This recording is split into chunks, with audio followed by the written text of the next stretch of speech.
Selamat pagi Bapak, Ibu, Saudara-saudara sekalian. Ibadah Minggu hari ini kita dilayani oleh Pendeta Febe Oriana Harmanto dari GKI Gunung Sahari.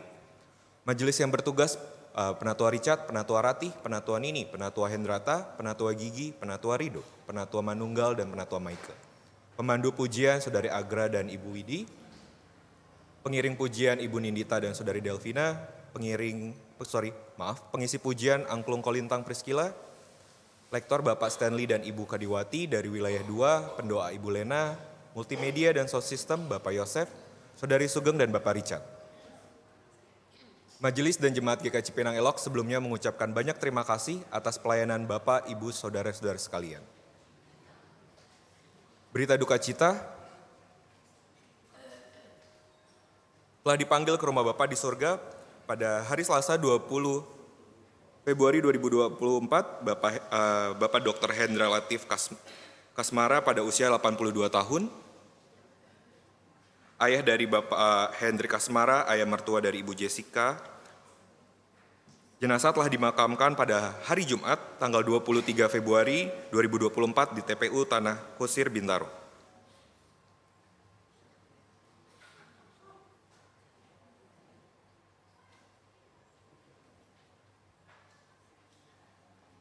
Berita duka yang kedua, telah meninggal pada hari Sabtu tanggal 24 Februari 2024 Ibu Elmira Borutobing pada usia 95 tahun. Ibu dari Rohani Semare-Mare dan nenek dari Ibu Uni Hartati.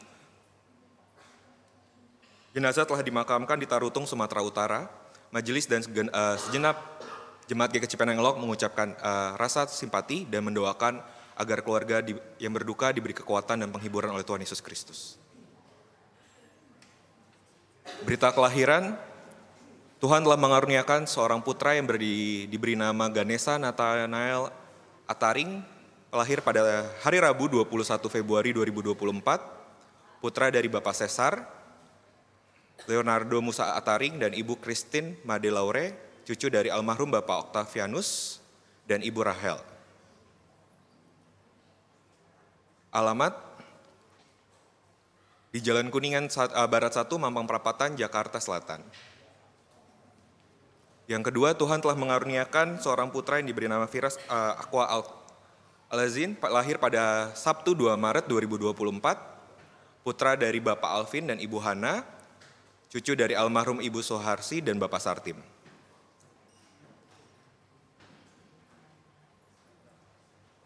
Majelis dan jemaat mengucapkan selamat atas kelahirannya, Tuhan Yesus memberkati. Undangan untuk perayaan HUT Komisi Pemuda GKI Cipinang Elok. Dalam rangka HUT Komisi Pemuda GKI Cipinang Elok yang ke-42 tahun, kami mengundang teman-teman pemuda untuk hadir dan ikut merayakan HUT Komisi Pemuda pada hari tanggal Minggu 10 Maret 2024 pukul 11 sampai selesai bertempat di gedung gereja. Dress code-nya blue or cream. Adapun HUT tema Komisi Pemuda pada tahun ini adalah Encourage in Faith, merespon ketidakpastian dengan keberanian iman.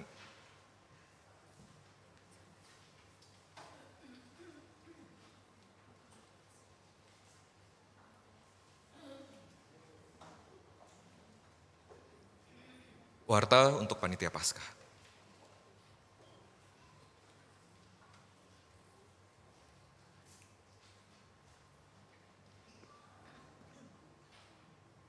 Selamat pagi Bapak, Ibu, dan Saudara Jemaat sekalian.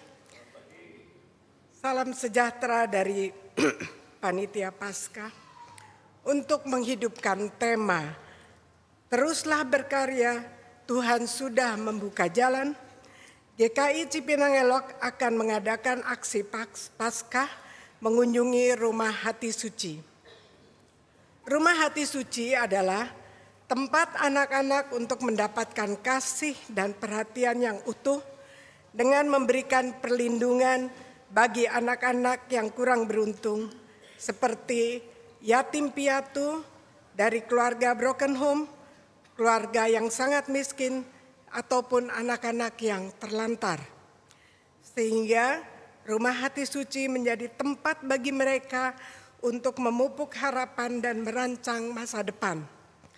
Saat ini ada 44 anak asuh dengan usia antara 8 sampai 22 tahun. Berikut kita akan melihat video singkat Rumah Hati Suci.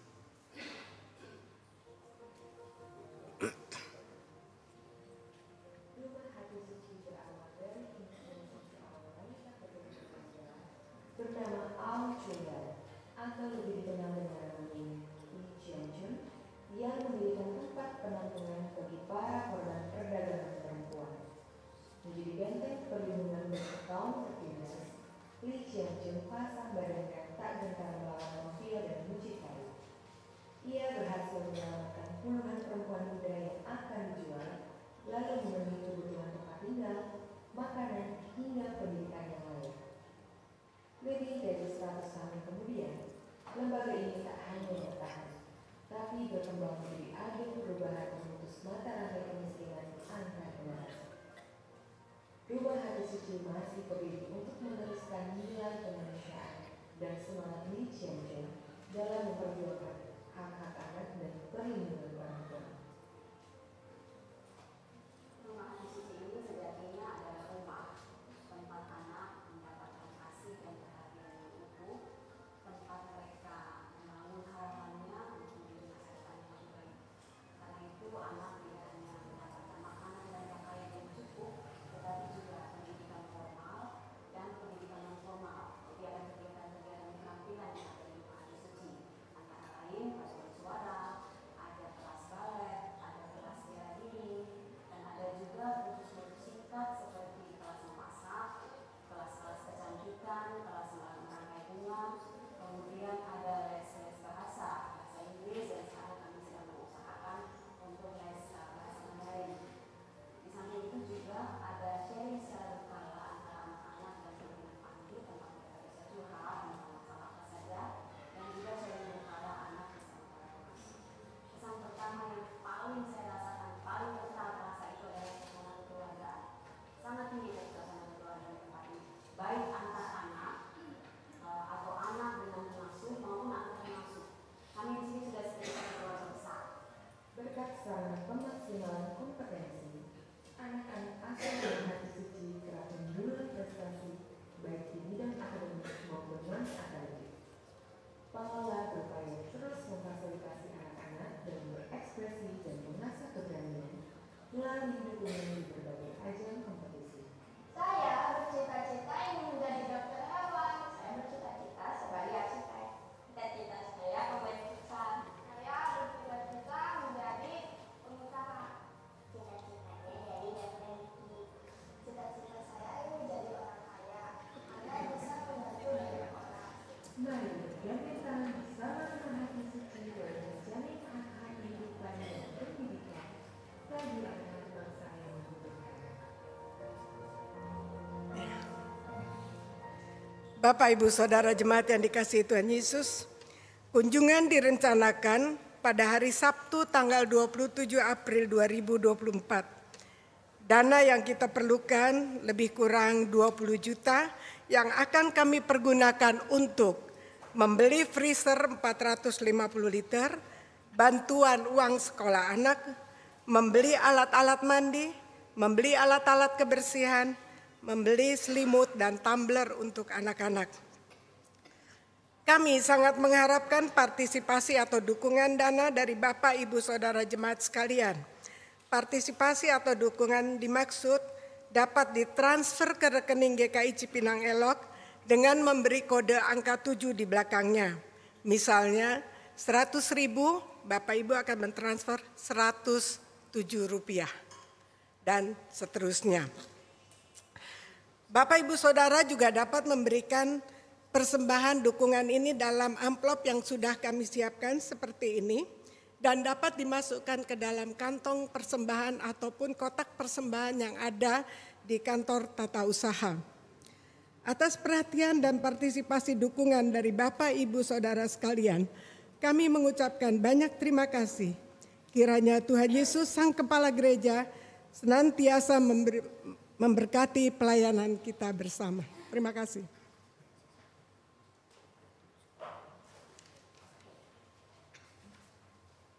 Demikianlah warta minggu ini. Terima kasih atas perhatian Bapak dan Ibu saudara-saudara sekalian.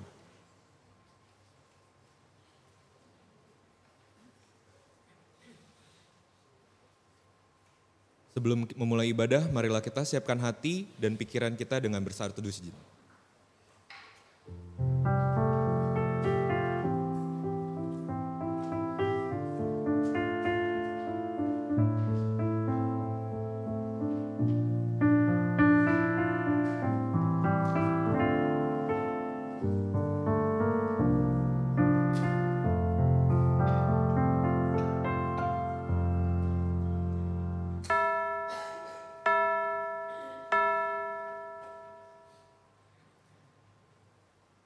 Marilah kita memasuki Minggu Prapaskah ketiga dengan menyalakan sebuah lilin suluh yang menuntun langkah kita untuk menghayati arti Yesus bagi kehidupan kita.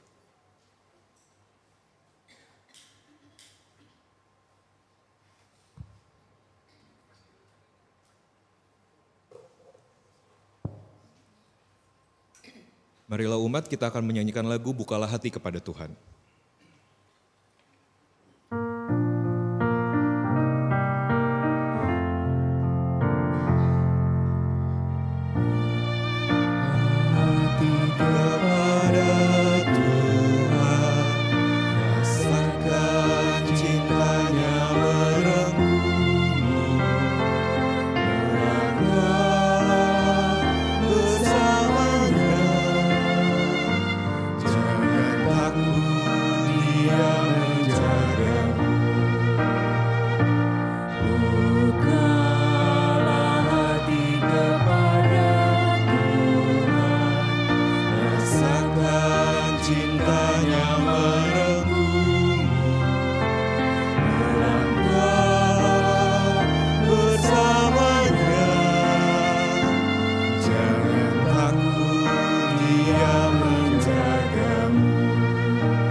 Umat terkasih, cinta kasih Tuhan telah merengkuh, menyelamatkan dan menyucikan kita. Ia hadir di sini saat ini. Marilah tundukkan hati menghadap Dia. Kami siap sembah sujud kepadanya. Marilah kita memulai ibadah ini dengan bangkit berdiri dan menyanyikan lagu dari Kidung Jemaat 17, Tuhan Allah Hadir.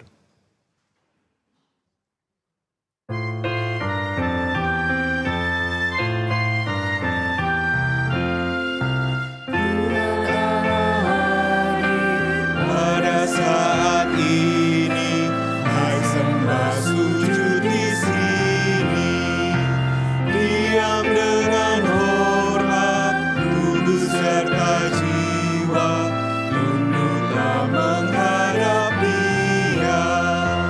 Marilah umatnya, hatimu serahkan dalam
Jemaat yang dikasihi Tuhan, ibadah kita pada Minggu Prapaskah yang ketiga ini dimulai dengan satu pengakuan bahwa pertolongan kita adalah di dalam nama Tuhan yang menjadikan langit dan bumi.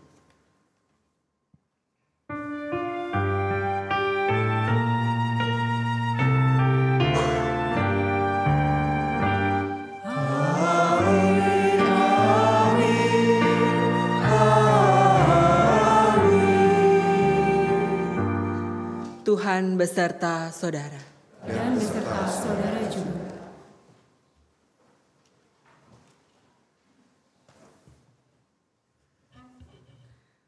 Umat yang dikasihi Tuhan, kemarahan acap kali dianggap sebagai sesuatu yang tidak menyenangkan dan bersifat negatif.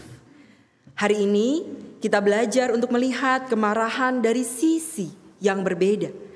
Kemarahan Yesus semata-mata dilakukan karena cinta kasih-Nya. Ia tidak suka pada ketidakadilan. Ia gusar terhadap penyalahgunaan kekuasaan. Mari kita merenungkan. Apakah kita pun marah saat ketidakadilan terjadi di sekitar kita? Apakah kita hanya berdiam jika ada hal-hal yang salah dan menyimpang? Apakah kita memperjuangkan keadilan dan kebenaran dalam cinta kasih Allah? Mari bersama-sama kita mengambil waktu untuk merenungkan bagian ini.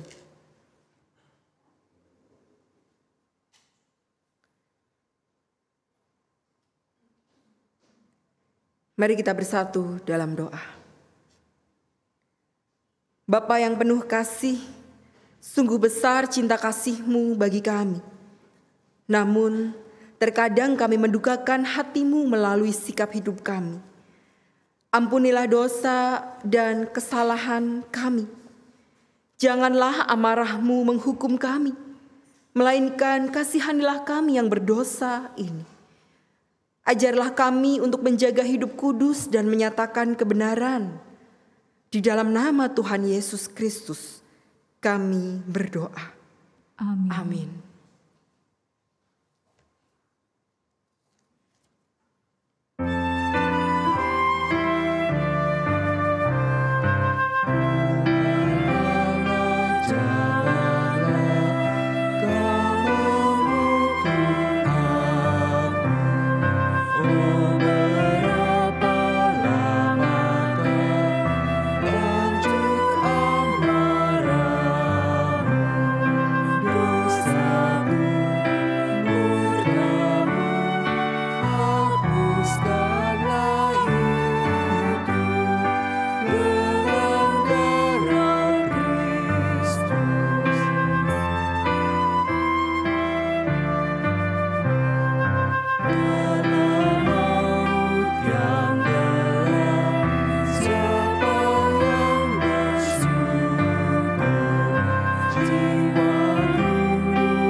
Tuhan diundang untuk bangkit berdiri, kita akan menerima berita anugerah.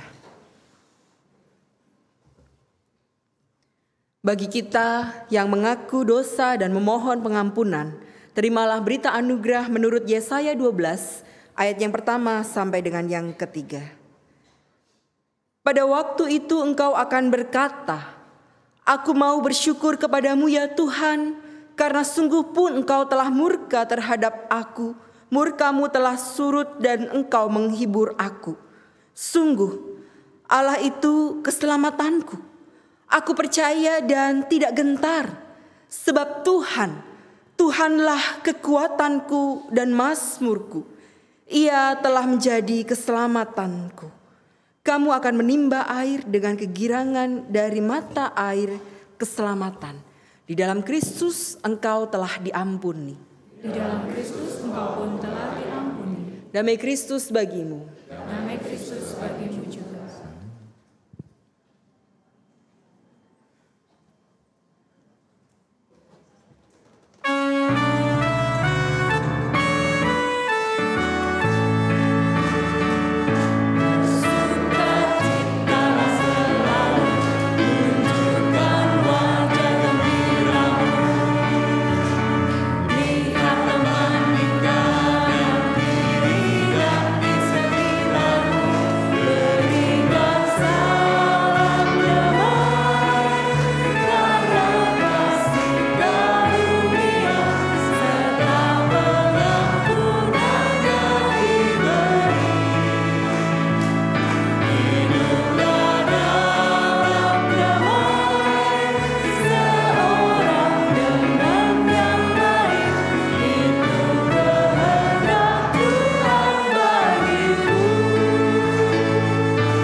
Jemaat Tuhan, saya mengajak kita untuk bersepakat memohon pertolongan Roh Kudus, sebab kita menyadari bahwa tanpa Tuhan, tanpa pertolongan Roh Kudus, maka kita tidak akan menjadi pelaku firman yang baik.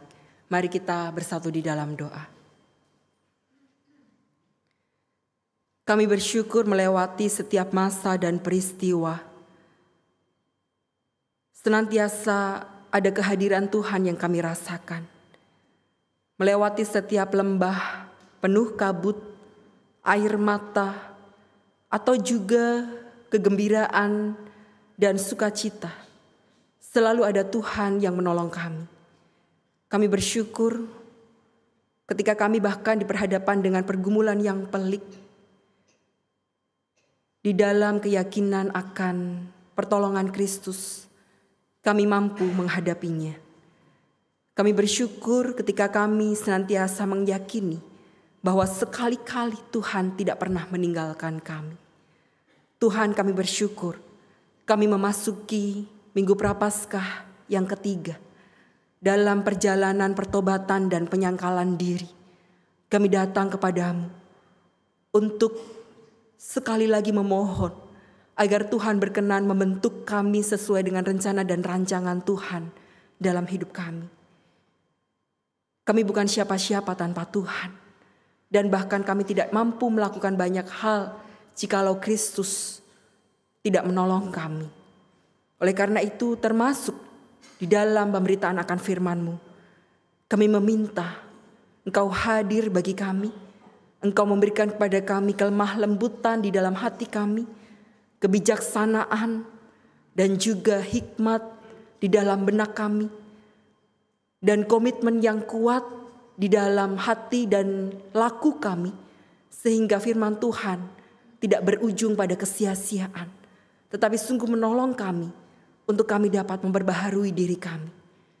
Bersabdalah ya Allah, sebab kami bukan sekedar ingin mendengar, tetapi juga ingin Tuhan bentuk seutuhnya sesuai dengan apa yang Tuhan sudah rencanakan bagi kami. Ini doa kami, doa permohonan kami. Di dalam nama Tuhan Yesus Kristus kami berdoa, mengucap syukur dan senantiasa berpengharapan. Amin.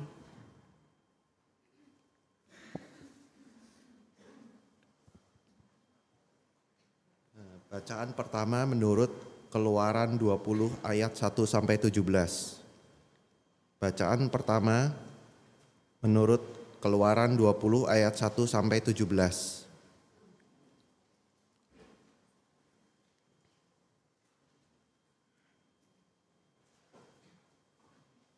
Lalu Allah mengucapkan segala firman ini, Akulah Tuhan Allahmu yang membawa engkau keluar dari tanah Mesir, dari tempat perbudakan. Jangan ada padamu Allah lain di hadapanku. Jangan membuat bagimu patung yang menyerupai apapun yang ada di langit di atas, atau yang ada di bumi di bawah, atau yang ada di dalam air di bawah bumi. Jangan sujud menyembah kepadanya atau beribadah kepadanya.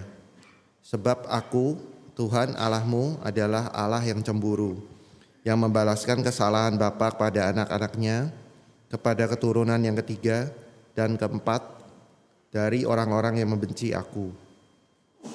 Tetapi aku menunjukkan kasih setia kepada beribu-ribu orang, yaitu mereka yang mengasihi aku dan yang berpegang pada perintah-perintahku. Jangan menyebut nama Tuhan Allahmu dengan sembarangan, sebab Tuhan yang akan memandang bersalah orang yang menyebut namanya dengan sembarangan. Ingatlah dan kuduskanlah hari Sabat. 6 hari lamanya engkau akan bekerja dan melakukan segala pekerjaanmu. Tetapi hari ke-7 adalah hari Sabat Tuhan Allahmu. Maka jangan melakukan sesuatu pekerjaan, engkau atau anakmu laki-laki, atau anakmu perempuan, atau hambamu laki-laki, atau hambamu perempuan, atau hewanmu, atau orang asing yang ada di tempat kediamanmu. Sebab 6 hari lamanya Tuhan menjadikan langit dan bumi, laut dan segala isinya, dan ia berhenti pada hari ke-7. Itulah sebabnya Tuhan memberkati hari Sabat dan menguduskannya. Hormatilah ayahmu dan ibumu, supaya lanjut umurmu di tanah yang diberikan Tuhan Allahmu kepadamu. Jangan membunuh, jangan berzinah, jangan mencuri, jangan mengucapkan saksi dusta tentang sesamamu, jangan mengingini rumah sesamamu, jangan mengingini istrinya atau hambanya laki-laki, atau hambanya perempuan, atau lembunya, atau keledainya, atau apapun yang dipunyai sesamamu. Demikianlah sabda Tuhan. Syukur kepada Allah.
Bacaan kedua menurut 1 Korintus 1 ayat 18 sampai ke 25.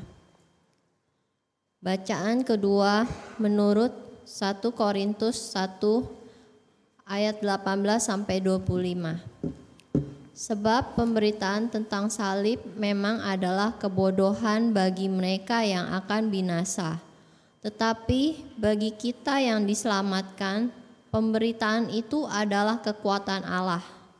Karena ada tertulis, aku akan membinasakan hikmat orang-orang berhikmat, dan kearifan orang-orang bijak akan kulenyapkan. Di manakah orang yang berhikmat? Di manakah ahli Taurat?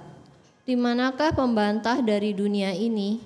Bukankah Allah telah membuat hikmat dunia ini menjadi kebodohan? Oleh karena dunia dalam hikmat Allah tidak mengenal Allah oleh hikmatnya, maka Allah berkenan menyelamatkan mereka yang percaya oleh kebodohan pemberitaan Injil. Orang-orang Yahudi menghendaki tanda dan orang-orang Yunani mencari hikmat. Tetapi kami memberitakan Kristus yang disalibkan. Untuk orang-orang Yahudi suatu batu sandungan, dan untuk orang-orang bukan Yahudi suatu kebodohan. Tetapi untuk mereka yang dipanggil, baik orang Yahudi maupun orang bukan Yahudi, Kristus adalah kekuatan Allah dan hikmat Allah. Sebab yang bodoh dari Allah lebih besar hikmatnya daripada manusia, dan yang lemah dari Allah lebih kuat daripada manusia. Demikianlah sabda Tuhan. Syukur kepada Allah. Jemaat diundang untuk bangkit berdiri.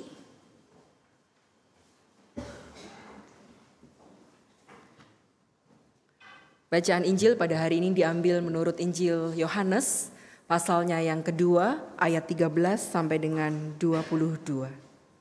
Saya akan bacakan menurut terjemahan baru yang kedua. Ketika hari raya Paskah orang Yahudi sudah dekat, Yesus berangkat ke Yerusalem.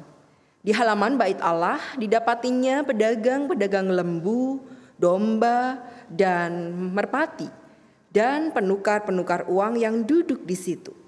Ia membuat cambuk dari tali itu lalu mengusir mereka semua dari bait Allah dengan semua domba dan lembu mereka. Uang penukar-penukar dihamburkannya ke tanah dan meja-meja mereka dibalikkannya. Kepada pedagang-pedagang merpati ia berkata, ambil semuanya ini dari sini. Jangan kamu membuat rumah Bapakku menjadi tempat berjualan. Lalu teringatlah murid-muridnya bahwa ada tertulis, cinta untuk rumahmu akan menghanguskan aku. Para pemuka Yahudi menantang Yesus, katanya, tanda apakah yang dapat engkau tunjukkan kepada kami bahwa engkau berhak bertindak demikian? Jawab Yesus kepada mereka, runtuhkanlah bait suci ini, dan dalam 3 hari aku akan membangunnya. Lalu kata para pemuka Yahudi itu kepadanya, 46 tahun orang mendirikan bait suci ini, dan engkau dapat membangunnya dalam 3 hari? Namun yang dimaksudkannya dengan bait suci ialah tubuhnya sendiri. Karena itu sudah ia bangkit dari antara orang mati, murid-muridnya teringat bahwa hal itu telah dikatakannya, dan mereka pun percaya kepada kitab suci dan kepada perkataan yang telah diucapkan Yesus. Demikianlah Injil Tuhan Yesus Kristus menurut kesaksian Yohanes. Berbahagialah bagi setiap kita yang mendengarkan firman Tuhan dan memeliharanya dalam hidup keseharian kita. Hosana.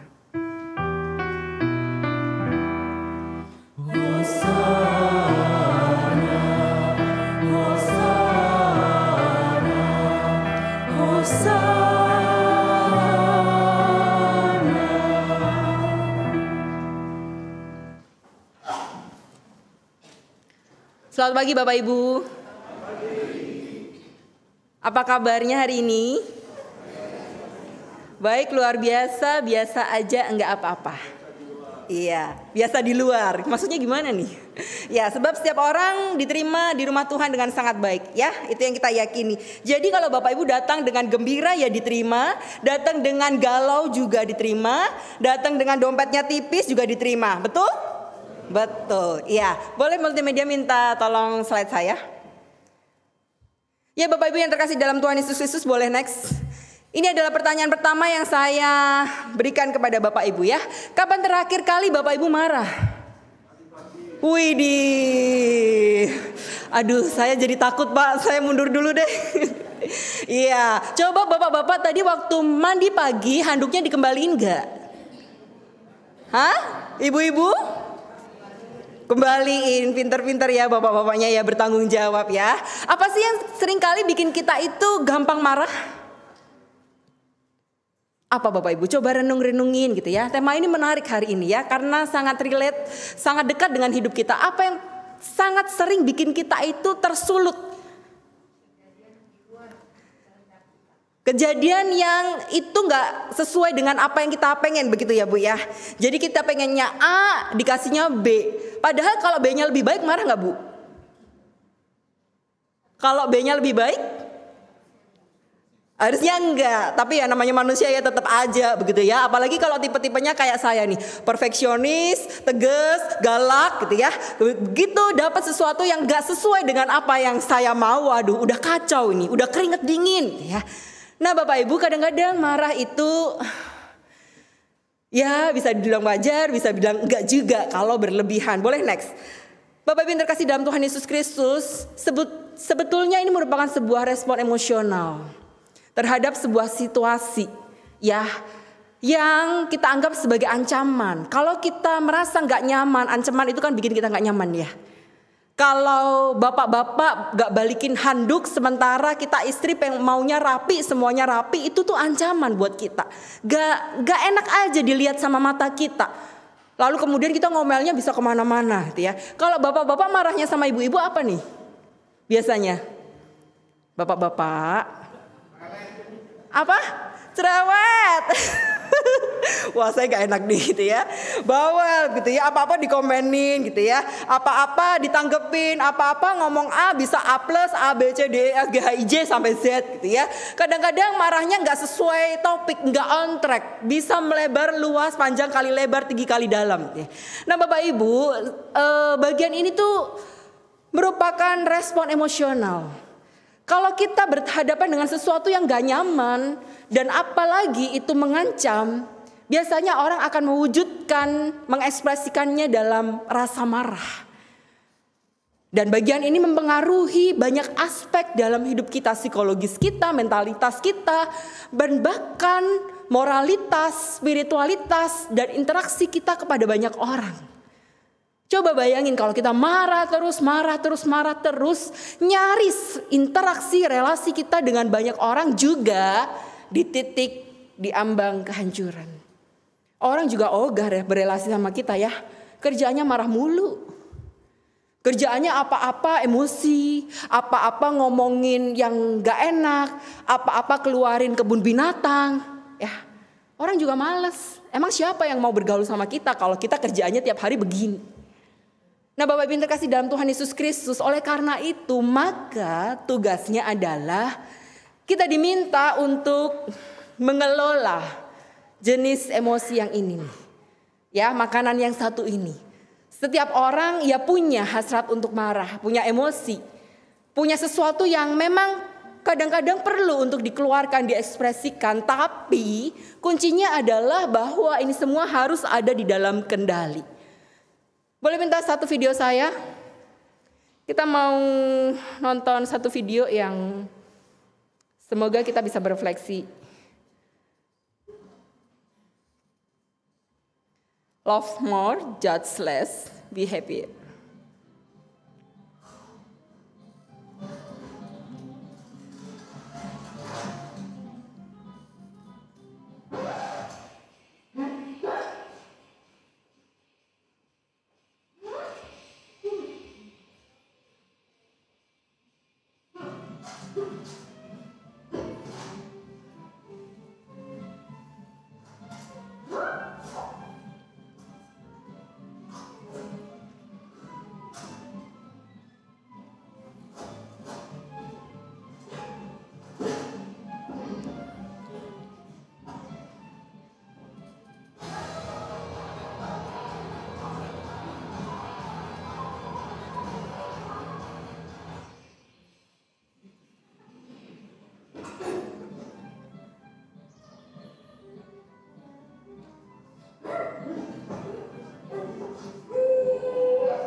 Ya, terima kasih multimedia.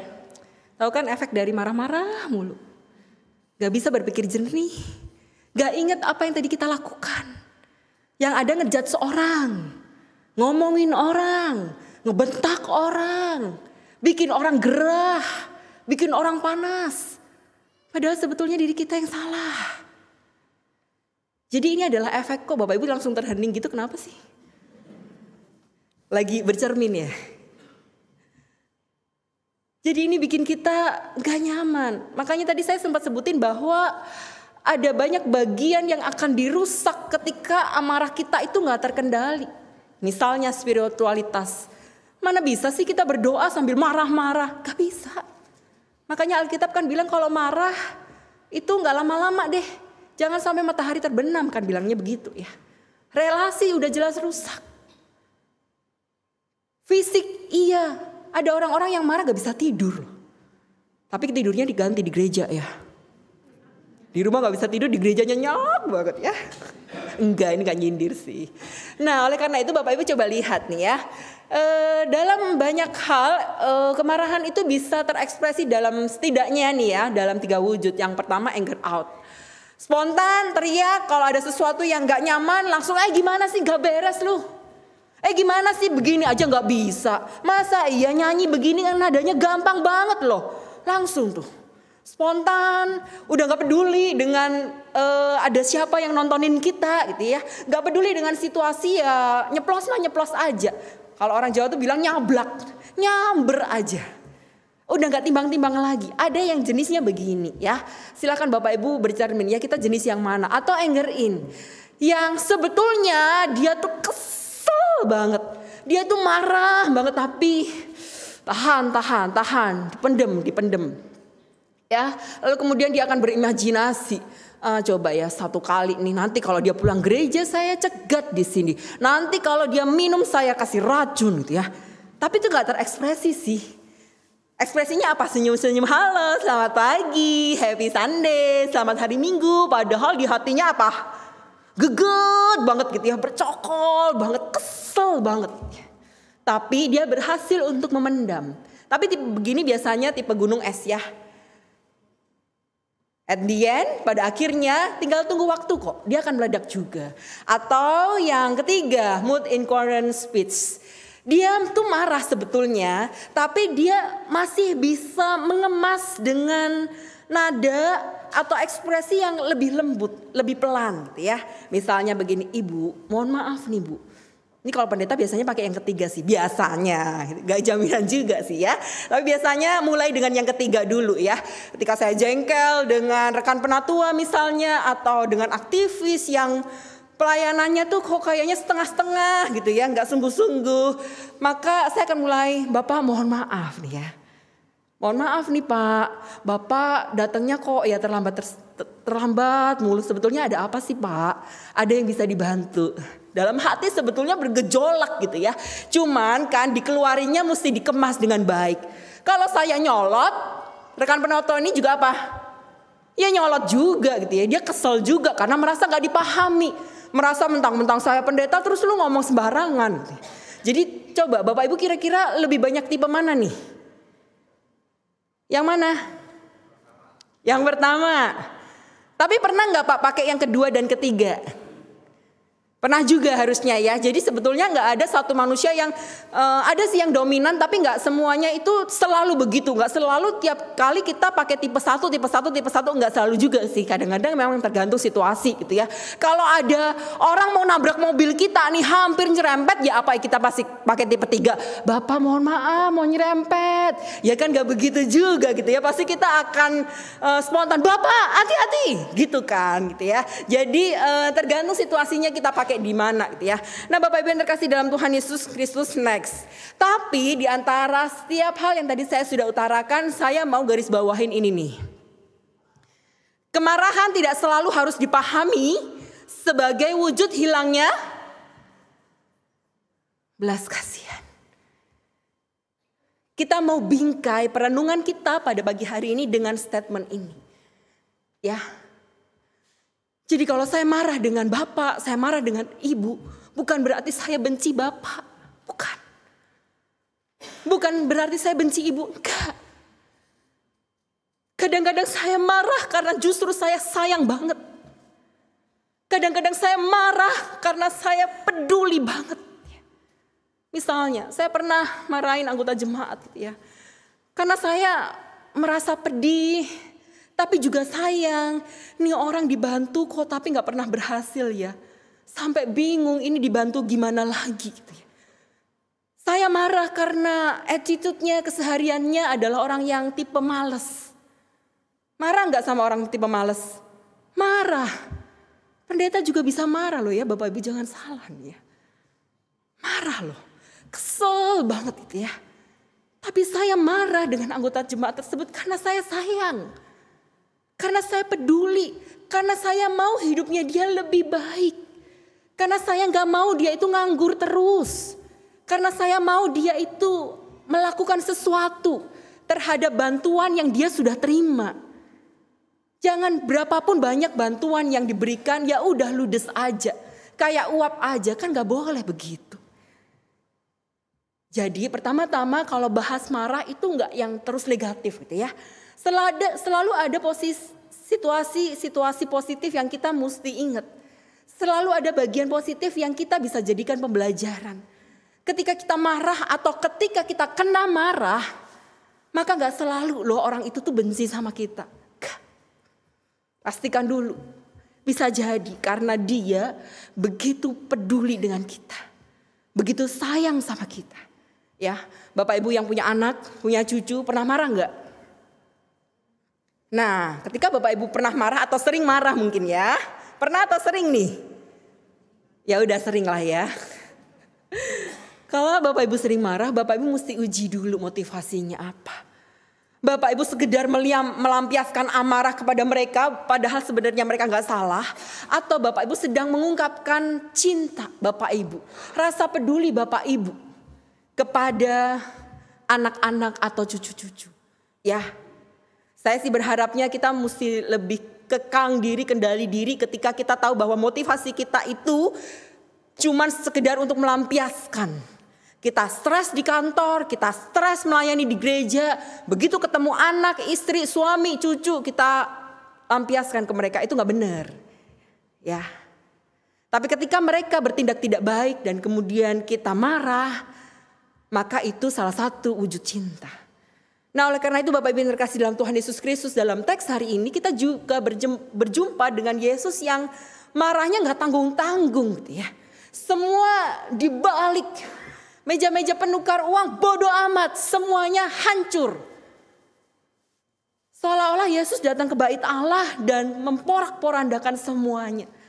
Ini adalah salah satu momen di mana Yesus udah gak ada toleransi lagi nih.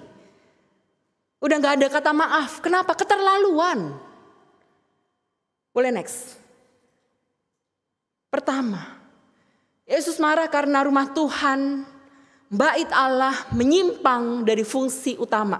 Kita ngomongin yang bangunan dulu ya. Bukan ngomongin yang bait Allah adalah tubuh Kristus dan bait Allah itu adalah tubuh kita sebagai orang-orang beriman. Kita ngomongin yang bangunan dulu. Yesus marah karena bait suci sudah menyimpang dari fungsi utamanya. Fungsi utama bait suci apa? Fungsi utama GKI Cipinang Elok apa? Bangunan kita yang sekarang kita duduk di sini. Apa Bapak Ibu? Ibadah. Udah kan? Itu kan sebenarnya tahu. Bapak Ibu udah tahu. Orang-orang di sana pada waktu itu juga udah tahu. Tapi kalau tahu terus tetap nekat berbuat yang enggak, itu namanya apa? Apa namanya? Udah tahu salah tapi tetap lakukan. Itu kalau enggak bikin bohwat-bohwat gitu ya. Keselnya bukan main, keterlaluan soalnya. Mereka kan bukan gak tahu fungsi bait Allah. Tahu loh. Tahu kalau salah. Tahu kalau apa fungsi utama ini untuk ibadah. Bukan untuk cari cuan. Ini untuk ibadah. Bukan untuk bertengkar dan kemudian mengedepankan kepentingan pribadi. Karena mohon maaf ada begitu banyak pelayanan di gereja yang sudah gak murni lagi. Kita melayani tapi motivasinya kesana kesini. Kita melayani padahal sebetulnya kita sedang melayani ambisi pribadi. Kita sedang mengedepankan kepentingan diri kita. Kita udah gak peduli lagi bahwa bait Allah, tubuh kita harus dijaga kesucian dan kebenarannya. Kita udah bilang bodoh amatlah sama gereja. Bodoh amatlah sama tubuh kita yang adalah bait Allah. Kita rusak semuanya. Dengan amarah kita, dengan gengsi kita, dengan ngaku-ngaku kita, ada di bait suci tapi bertindak sangat bosi. Kita meracuni bait Allah, bahkan diri kita dengan dosa-dosa yang mungkin orang lain kira mereka nggak tahu. Padahal kita lupa bahwa Tuhan tahu semuanya. Jadi Bapak Ibu, hari ini kita juga bukan hanya bicara soal bangunan, tapi kita juga bicara soal tubuh Kristus, bait yang sesungguhnya. Dan kita juga bicara soal diri kita, tubuh kita yang adalah tubuh Kristus, bagian dari tubuh Kristus, yang sudah seharusnya ada di dalam fungsi utamanya, yang sudah seharusnya dijaga dengan sangat baik, dengan motivasi yang baik, dengan kebersihan hati, dengan pikiran yang lempeng. Kalau melayani ya melayani aja. Gak perlu ada udang di balik rempeyek. Gak perlu. Ini rumah Tuhan. Pelayanan kita buat Tuhan, bukan buat diri kita. Kita melayani karena kita bersyukur. Tuhan sudah kasih semuanya. Bukan karena kita melayani karena untuk mendapatkan ini dan itu. Enggak. Jadi Bapak Ibu, ayo. Kenapa sih Yesus marah? Karena ada begitu banyak orang yang gak on track nih. Enggak di jalurnya. Yang udah kemana-mana, yang udah liar. Ini yang bikin Yesus marah. Dalam keseharian kita juga ditegur, dinasehati. Ayo, ketika kita mengevaluasi diri kita bahwa kita udah melenceng jauh, balik lagi. Sebagaimana fungsi kita, sebagaimana panggilan kita sebagai anak-anak Tuhan. Anak-anak terang, dalam Efesus dibilang kan kita anak-anak terang. Ya. Mari kita balikin lagi bait Allah. Bukan sebagai tempat untuk pertama-tama mengedepankan kepentingan kita, apalagi cari cuan. Tetapi sebagai tempat di mana kita bersama-sama bergandengan tangan, bahu-membahu, saling menopang, saling memikul untuk hormat dan kemuliaan nama Tuhan. Betul bahwa ketika kita melayani, berada di rumah Tuhan, berada di gereja, ada aja yang bikin kita gak enak. Ya. Ada aja konflik, ada aja sesuatu yang bikin kita tuh gerah. Tapi Bapak Ibu, seenggak enak-enaknya, mari tetap hargai rumah Tuhan. Seenggak enak-gak enaknya, mari tetap hargai diri kita sendiri sebagai bagian dari tubuh Kristus. Mari hargai panggilan Kristiani kita sebagai anak-anak Tuhan yang sudah seharusnya menjadi garam dan terang bagi banyak orang. Jadi perenungan firman Tuhan hari ini pertama-tama menolong kita untuk mengevaluasi. Apakah hidup kita sudah on track, tetap ada di jalur yang benar, atau sesungguhnya kita sudah menyimpang. Segala hal yang kita lakukan sebetulnya motivasinya udah hancur. Sudah banyak terkontaminasi dengan hal-hal yang enggak benar lagi. Tapi kalau di gereja dapat jodoh boleh enggak? Boleh banget. Tapi kalau motivasinya di gereja cuma cari pacar boleh enggak? Nah itu Bapak Ibu udah tahu. Jadi cara memilahnya gimana Bapak Ibu udah tahu. Saya yakin Jemaat GKI Cipinang Elok udah bisa untuk memilah. Mana nih motivasi yang benar, mana nih motivasi yang enggak. Enggak banget. Yang kedua, next. Tindakan pemerasan pada waktu itu terjadi di bait Allah. Ya, karena pada waktu itu memang menjelang hari raya Paskah, semua orang berkumpul ke bait Allah untuk mempersembahkan korban. Dan kita tahu bahwa ada spesifikasi yang sudah ditentukan. Oh, kalau burung ini mesti kayak gini nih. Ya, dengan senti segini, dengan bobot segini, dengan bulu yang segini bersih, dengan kuku yang segini panjang, memang udah ada ditentukan. Tapi kan peraturan bukan berarti kemudian disalahgunakan untuk peres orang. Ya, jadi Bapak Ibu yang terkasih dalam Tuhan Yesus Kristus, mari kembali menguji diri hati kita sebagai orang-orang gereja. Apakah di gereja ini memang kita sudah ada di jalur yang benar, terjadi kasih dan bukan terjadi pemerasan, terjadi kepedulian dan bukan terjadi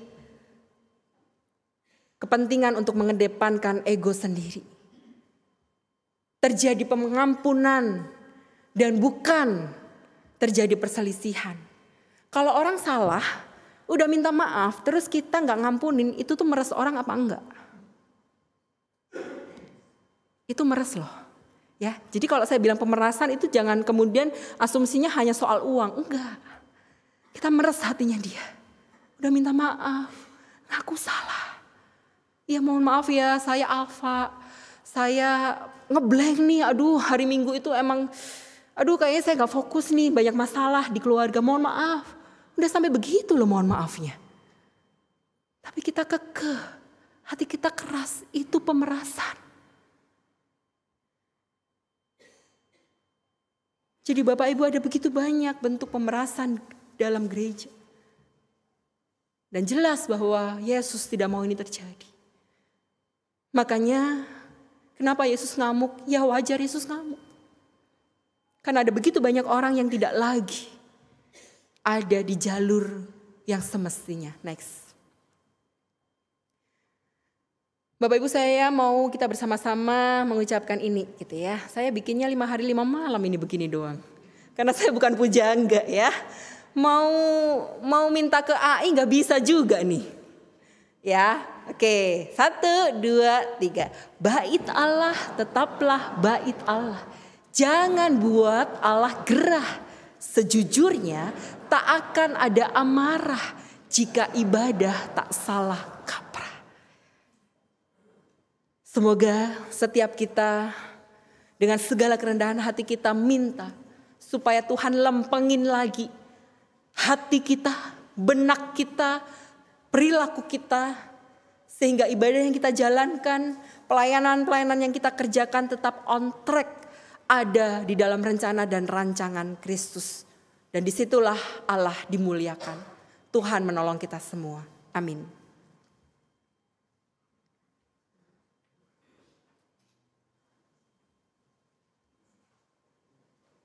Saat teduh bagi kita dan setelah itu akan ada persembahan pujian dari Kolintang Priscilla.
dan tak berarti lagi.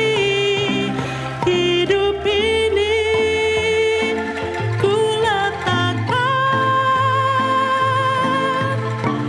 pada mezbah-Mu ya Tuhan. Jadilah padaku seperti yang Kau ingini. Ku telah mati dan tinggalkan cara hidupku yang lama. Semuanya sia-sia dan tak berarti lagi. Hidup ini ku letakkan pada mezbah-Mu ya Tuhan. Jadilah padaku seperti yang Kau ingini. Jadilah padaku seperti, jadilah padaku seperti yang Kau ingini.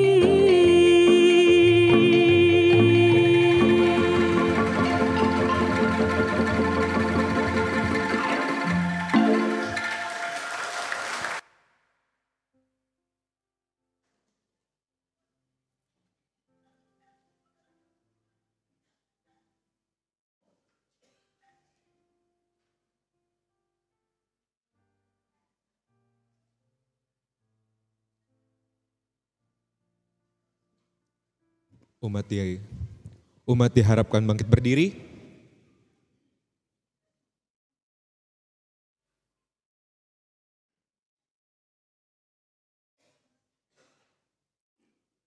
Marilah kita bangkit berdiri bersama-sama dengan umat Allah di masa lalu, masa kini dan masa depan.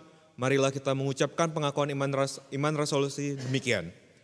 Aku percaya kepada Allah, Bapa yang Maha Kuasa, Halik langit dan bumi, dan kepada Yesus Kristus, anaknya yang tunggal Tuhan kita, yang dikandung daripada Roh Kudus, lahir dari anak darah Maria, yang berita sengsara di bawah pemerintahan Pontius Pilatus, disalibkan, mati dan kuburkan, turun dalam kerajaan maut.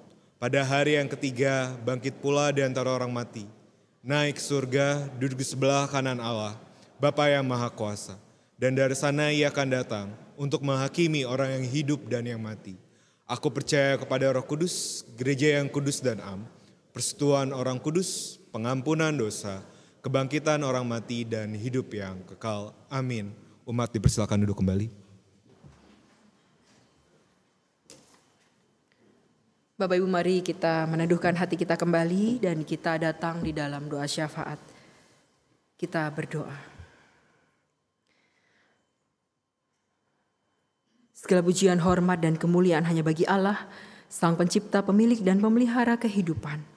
Tuhan, kami bersyukur kami sudah melewati pemilu.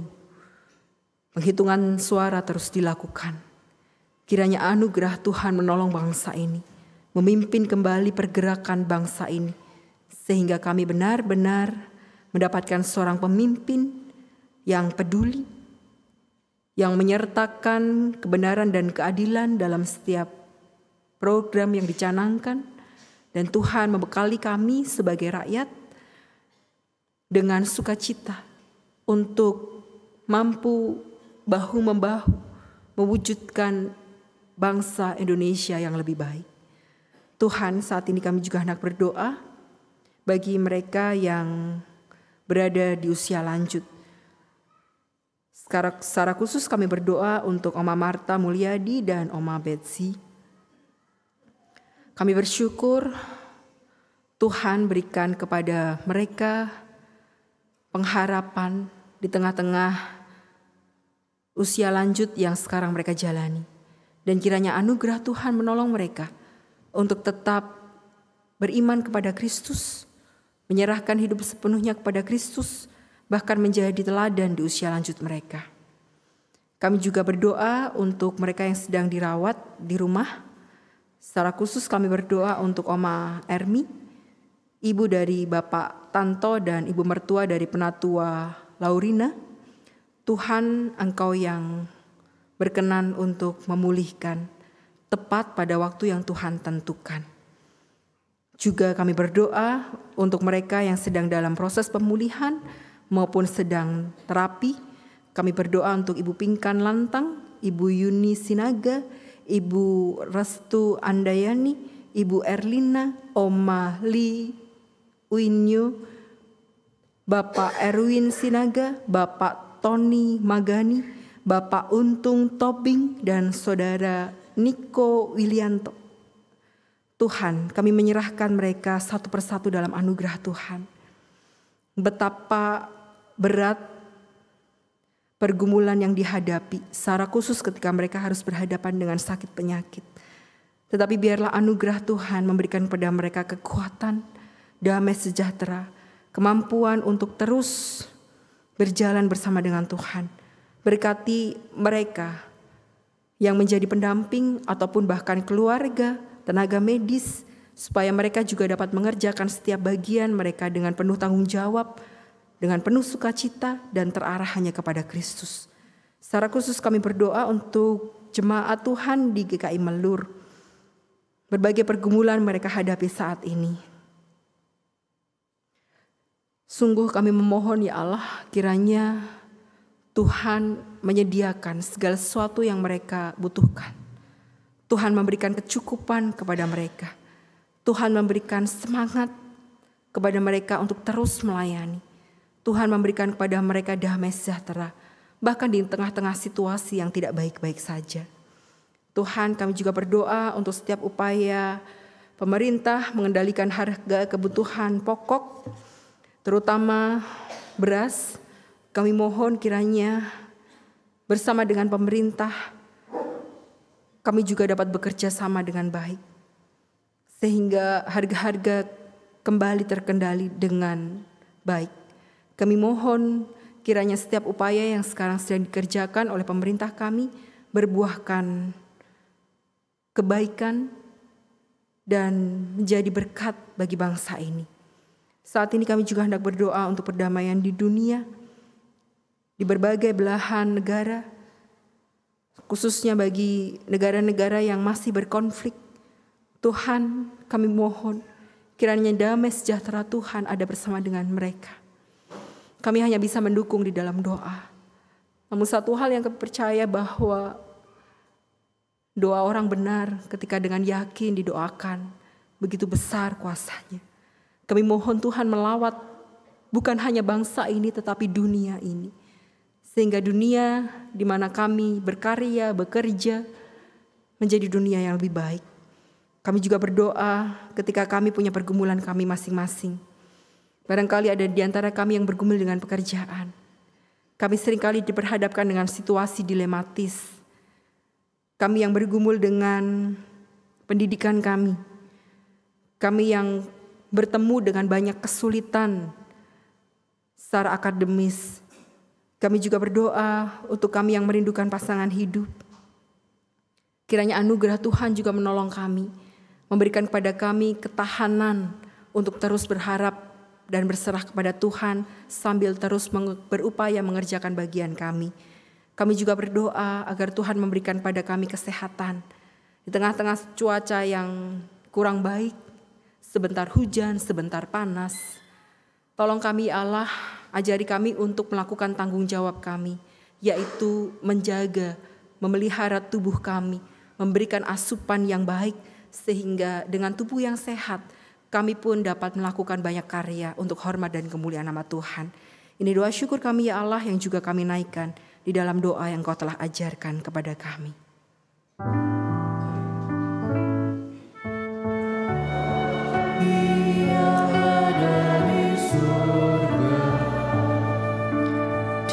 Dikuruskanlah nyawamu, datanglah kerjaanmu, jadilah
Bapak Ibu yang terkasih di dalam Kristus, marilah kita mengucap syukur atas segala berkat Tuhan melalui persembahan dengan mengingat firman Tuhan dari 1 Tawari 16 ayat yang ke-29.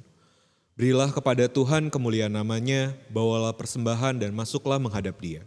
Sujudlah menyembah Tuhan dalam semarak kekudusan. Dalam tiap ibadah bersama, pukul 9 dan pukul 5 sore, persembahan akan kita edarkan melalui kantong persembahan. Bila Bapak dan Ibu memilih sarana transfer, maka tidak dibatasi pada hari Minggu, persembahan dapat dikirim ke rekening gereja sebagai berikut.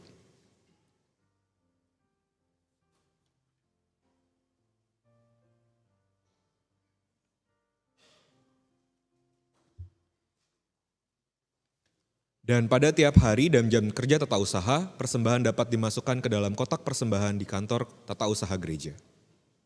Marilah sekarang kita membawa rasa syukur kita dengan pujian Kidung Jemaat 287B, Sekarang Bersyukur.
Umat diharapkan untuk bangkit berdiri, kita akan menyanyikan bait yang ketiga.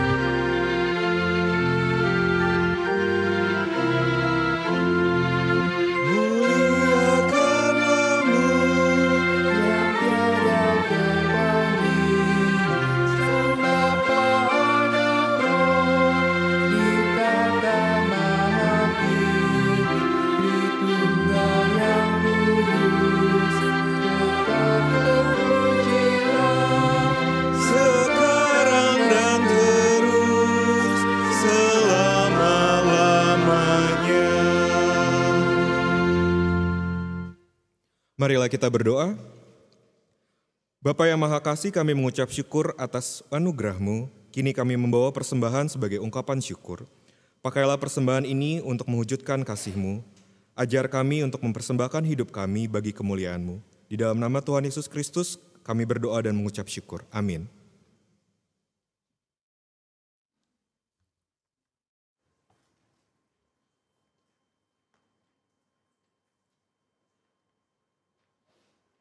Jemaat Tuhan, sebagaimana Yesus menyucikan bait Allah, Ia pun menyucikan kehidupan kita sebagai bait-Nya.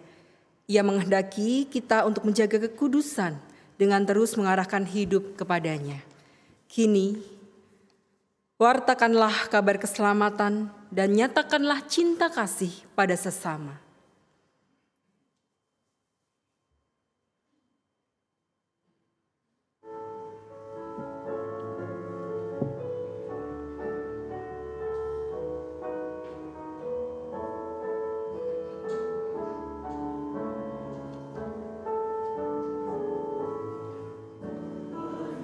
Suplah dosa telah merusak kehidupan, mengubah dunia, berselimut kegelapan. Manusia fana diraih dan dipulihkan, hidup di dalam terang oleh kasih Yesus Tuhan. Teruslah berkarya, Tuhan sudah buka jalan, tataplah ke depan, Ia jamin kehidupan. Pergilah, wartakan berita keselamatan, nyatakan cinta kasih-Nya bagi semesta.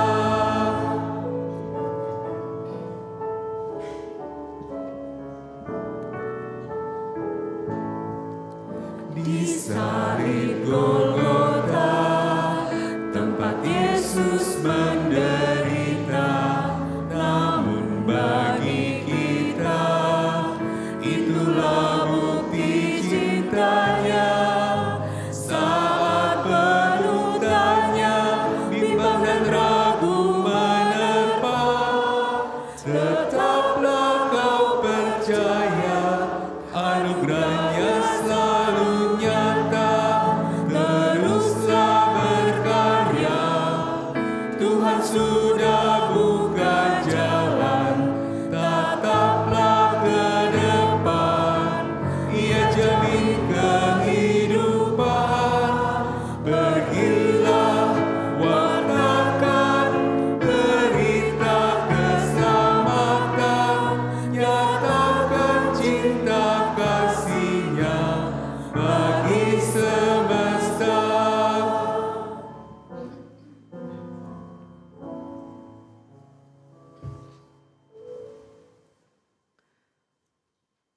Jemaat Tuhan, sekarang arahkanlah hatimu kepada Tuhan.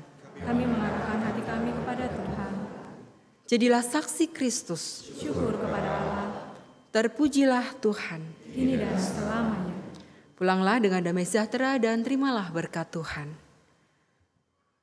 Berkat dari Allah Bapa, Anak dan Roh Kudus menyertaimu dan memampukanmu untuk senantiasa hidup dalam kekudusan serta menghadirkan cinta kasih Allah dari sekarang sampai selama-lamanya.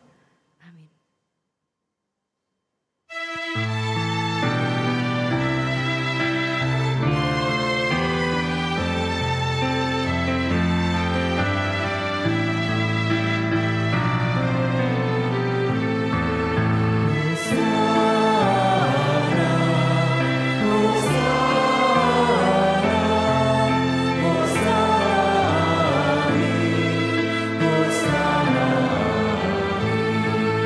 Hosana,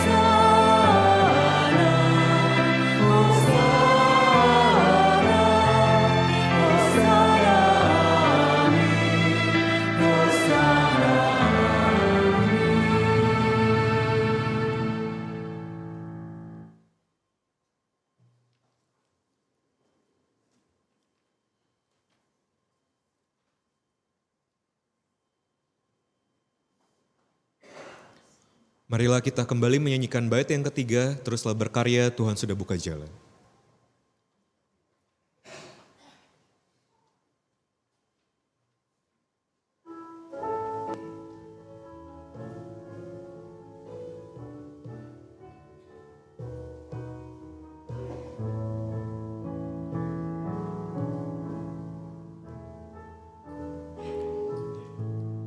Tergulinglah batu dan halangan pun tersingkir, terbukalah jalan melampaui akal budi yang tak terbayangkan, kita percaya terjadi. Kuasanya yang besar memberikan pengharapan, teruslah berkarya, Tuhan sudah buka jalan, tataplah ke depan, Ia jamin kehidupan.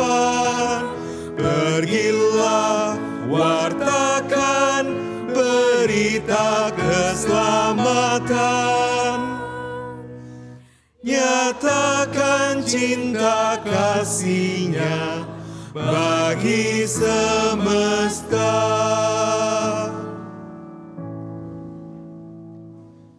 Kebaktian hari ini telah selesai, umat dipersilakan duduk, marilah kita bersaat teduh sejenak.